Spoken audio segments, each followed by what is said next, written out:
21 घंटे तक ये तवील मुज़ाकरात चले, जिसमें बहुत से अहम निकात हैं जिन पर बातचीत हुई होगी, वो तमाम निकात तो सामने नहीं आई, लेकिन एक जो अहम पॉइंट है वो है जौहरी हथियारों को लेकर के ईरान जौहरी हथियार नहीं बना सकता। इस पर आपको क्या लगता है कि ईरान फ्लेक्सिबिलिटी दिखाएगा?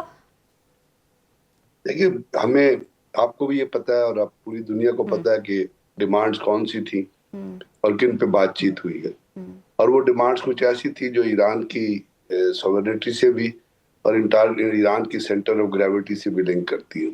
अगर आप स्टेट ऑफ हार्मस की बात करती हैं तो पूरे ऑपरेशन में वो ईरानियन ऑपरेशंस की सेंटर ऑफ ग्रेविटी रहा है। उसके साथ साथ उन्होंने स्ट्रेटेजिक टारगेट्स जो अचीव किए हैं, जिसमें उन्होंने डमोना पे बमबारी की और क्रिया पे बमबारी की, जो जो और उसको तबाह किया जो इजरायली हेडक्वार्टर था। हम्म। और उसके साथ साथ उन्होंने ऑपरेशनली उन तमाम अमेरिकन टारगेट्स को हिट किया जो जो गल्फ के अंदर मौजूद थे। तो इसका मतलब है कि वो अपनी वॉर स्ट्रेटेजी में अपने स्ट्रेटेजिक टारगेट भी अचीव उन्होंने किए, उन्होंने अपने ऑपरेशनल टारगेट भी अचीव किए और टेक्टिकल टारगेट थे जब उन्होंने उनके वहां पे मुख्तलिफ इंफ्रास्ट्रक्चर को इसराइल के अंदर हिट किया, और जिसकी हम्म। इफेक्ट आप आज देख रहे हैं कि तल अवीव, हाइफा, बीरशिबा, सदर लबनान, वो सारे के सारे इस वक्त जल रहे हैं। अब बात यहाँ पे ये है कि आपको भी पता है कि पॉइंट ऑफ कंटेस्ट क्या है। हम्म। मेरी नजर में स्टेट ऑफ हमस और उसके साथ साथ जो जौहरी हथियारों का मामला है। अब जौहरी हथियार तो है नहीं, तो ये हम गलत टर्मिनोलॉजी इस्तेमाल कर रहे हैं। हम टेक्नोलॉजी की तरफ जाएं और उसके अंदर जो डिमांड है अमेरिकन की, वो एक्सेप्टेबल नहीं होगी ईरान को और होनी भी नहीं चाहिए। हम्म। वो डिमांड बेसिकली ये है कि वो डिमांड ये नहीं है कि आप एनरिचमेंट जो है, क्योंकि ईरान तो पहले राजी हो चुका था कि चले हम 0% एनरिचमेंट पे चले जाएंगे। और ये आपको पता है ओमान के फॉरेन मिनिस्टर ने ऑन रिकॉर्ड आके कहा था CNN टेलीविजन के ऊपर कि हमारा ये एग्रीमेंट ईरान के साथ हो गया था। जी। जो उनकी डिमांड है वो बड़ी अनरीजनेबल है। वो डिमांड है कि आपके पास जो 440.9 kg जो यूरेनियम एनरिच्ड पड़ा हुआ है, वो आप हमारे हवाले कर दें या बिल्कुल। उसको तल्फ कर दें। अब वो क्यों हवाले करेंगे उनको, और उसके लिए उन्होंने एक ऑपरेशन भी किया, आपको याद है वो जो पायलट को रिकवर करने के फिर शेड में जो उन्होंने ऑपरेशन किया था, बिल्कुल। जहाँ इस्फहान जाके उन्होंने लैंड किया था। और जी। वहां फिर उन्होंने ईरानियन ने उनकी जिस तरह टुकाई की थी, वो हम्म। डोनाल्ड ट्रंप को भी पता है कि कितने तैयारे उससे लूज किए थे। बिल्कुल। और अब वो कह रहा है, उसके साथ साथ वो मतलब जब झूठ बोलेंगे तो फिर माहिदा मुश्किल हो जाता है। अब डोनाल्ड ट्रंप झूठ बोल रहा है और सबसे बड़ा झूठ उसने बोला कि हमने माइंस निकाल दिए, और माइंस तो ईरानियन ने अभी लगाई नहीं है। आप मुझे बताइए, अगर माइंस लगी होती तो अभी जो कंट्रोल्ड किस्म के जो बहुत सारे वहां से जहाज गुजरे हैं, पाकिस्तान में भी कोई 20 जहाज आए थे। इसके अलावा उन्होंने चाइनीज जहाज भी रिलीज किए हैं, क्योंकि 21 नॉटिकल माइल्स का वो ट्रेड है, स्टेट है, जिसमें 12 ओमान के पास है, 12 जो है वो ईरान के पास है। वो एक तरफ से वो इनवर्ड होता है, एक तरफ से आउटवर्ड होता है। यानी एक तरफ से जहाज निकल सकते हैं, एक तरफ से जहाज एंटर हो सकते हो। तो वो अगर उन्होंने मायने लगाई होती तो वो किस तरह जहाज निकलते। तो इतना बड़ा झूठ एक मुल्क का प्रेसिडेंट बोले, मैं तो नहीं एक्सपेक्ट करता। इससे आप अंदाजा लगा लिए कि अमेरिकन की डिफीट का क्या लेवल है। ईरान की एयरफोर्स तो है ही नहीं, वो बार बार बक बक करता है जो डोनाल्ड ट्रंप है कि हमने ईरान की एयरफोर्स तबाह कर दी।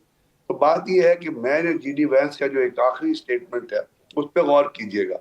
उस जगह हमने ईरान को डिमांड्स दी हैं, वो डिमांड्स आई एम श्योर वो डिमांड्स इतनी अनरीजनेबल हैं, जिस तरह मैंने आपको कहा कि आप हवाले कर दीजिए हमारे साथ जो यूरेनियम एनरिच्ड यूरेनियम है वो हमें दे दें। वो किस तरह ईरान एक्सेप्ट करेगा यूरेनियम हम्म। एनरिचमेंट और ईरान का ये स्टांस कि वो एटॉमिक बम या न्यूक्लियर बम बना सकता है नहीं बना सकता, ये उसकी डेटरेंस है, ये उसका नेशनल सॉवरेनिटी का मामला है। अब वो उसको किस तरह अगर देता है तो फिर तो सब चीजें सब्जुगेट हो जाएंगी ना। तो Iran doesn't want to get subjugated. Iran ये चाहता है कि वो चीजें जो बराबरी के लेवल पे हो। ठीक है, अमेरिका सुपर पावर है, लेकिन याद रखिएगा उस सुपर पावर को ईरान ने डिफीट किया है। American stand defeated at this point of time. तो ईरान जब जहां पे खड़ा हुआ है और उन्होंने कह दिया पास इतने ड्रोन है और इतने मिसाइल है, आपने बता दिया, उन्होंने तो ओपन स्टेटमेंट दे दिया। तो इसका मतलब है, और उसके साथ साथ ट्रंप ने जब स्टेटमेंट दी थी कि जी अगर ये मुज़ाकरात नाकाम हुए तो मैंने अपने जहाजों को हुक्म दे दिया है कि रीआर्म हो जाओ और मिडल ईस्ट की तरफ चल पड़ो।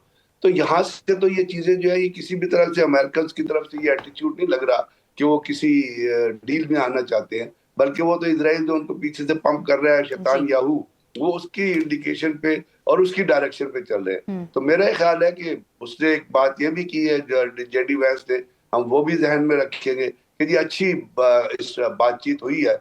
अब अच्छी बातचीत हुई है, स्वास्थ्य का बुरी खबर यह है कि एग्रीमेंट नहीं हुआ। तो अब जो पहला क्लॉज है अच्छी बातचीत का, उस पे ही उम्मीद रखी जा सकती है कि हो सकता है इसका कोई और राउंड ऑफ टॉक्स हो, बिल्कुल और सही। हो सकता है इसमें ब्रिगेडियर साहब, जिस जो तरह से सीज आपने फायर है इसराइल उसकी। का भी जिक्र किया है, तो अगर हम देखें तो जितनी देर ये जंग का टेन्योर रहा, अमेरिकन्स ने बारहा दफ़ा कहा कि हमें इसराइल की जानिब से मिसगाइड किया गया रिगार्डिंग ईरान, और ये हमारी जंग तो थी नहीं और हमें ज़बरदस्ती इस जंग में धकेला गया। लेकिन अब देखें तो अभी तक ट्रंप के जो बयानात आ रहे हैं वो तो सीधी सीधी इसराइल की ही नुमाइंदगी की जा रही है।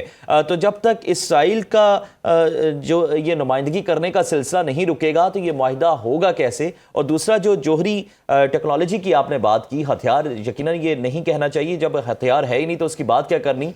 तो टेक्नोलॉजी, जो यूरेनियम का जितना भी मटेरियल है, वो अमेरिका अगर ये मुतालबा करता है कि हमें दे दिया जाए, उसके मुताबिक अगर उसके बदले किसी और मुल्क की अगर स्ट्रेटजी रख ली जाए कि किसी और मुल्क को ट्रांसफ़र कर लिया जाए और वो मुल्क इस चीज़ की गारंटी कर दे कि इसको सिर्फ अपने कौमी सलामती या तहफ़्फ़ुज़ को यकीनी बनाने के लिए इस्तेमाल करेगा, तो क्या आपको लगता है कि इस पर कोई एक्सेप्टेंस हो सकती है?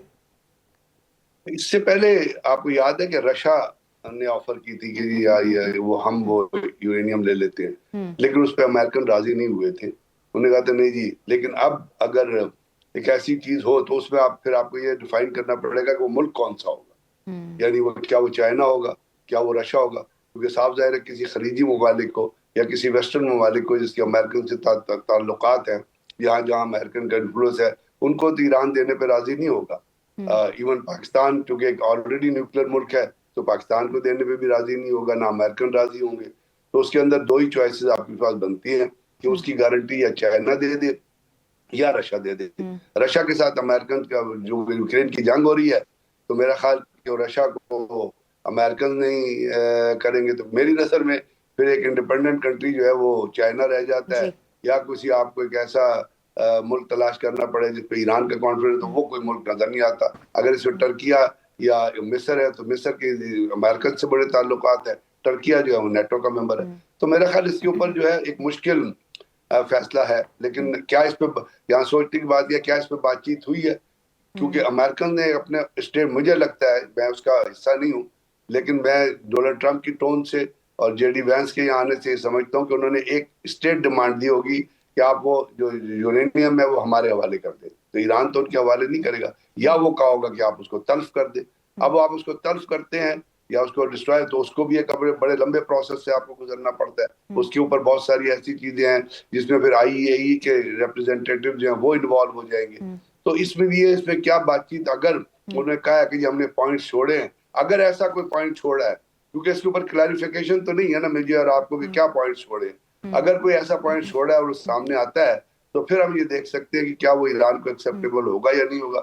लेकिन मैं इसमें समझता हूँ कि ईरान को ये बिल्कुल एक्सेप्टेबल नहीं है कि आप उनकी, क्योंकि Iran under non nuclear profession trade NPT के अंदर आता है। ईरान ने जितना भी यूरेनियम एनरिच किया है वो एनपीटी की डायरेक्शन पे किया है, और आईएईए के इंस्पेक्टर्स पहले उनको इन्वेस्टिगेट कर चुके हैं, वहां आके वो 12 विजिट कर चुके हैं। उन्होंने ये चिट दी है कि ईरान जो है वेपन ग्रेड यूरेनियम नहीं बना रहा या वेपन ग्रेड यूरेनियम एनरिचमेंट नहीं कर रहा है। अगर ये चीज मौजूद है तो अमेरिका को इसको एक्सेप्ट करना चाहिए।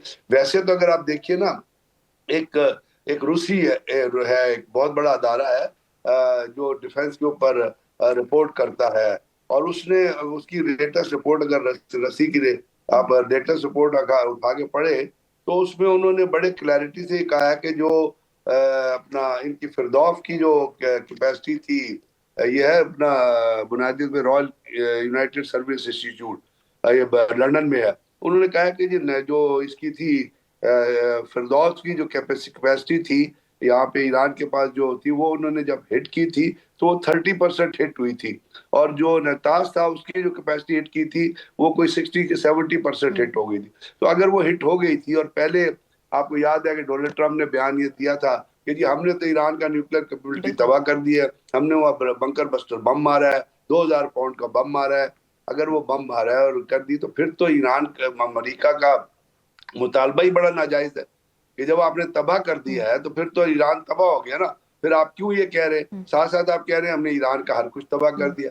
अगर न्यूक्लियर कैपेबिलिटी भी तबाह कर दिया और ईरान को भी बिल्कुल तबाह कर दिया, उनकी एयरफोर्स भी तबाह कर दिया, नेवी भी तबाह, तो भाई फिर तो जंग रोक दो ना।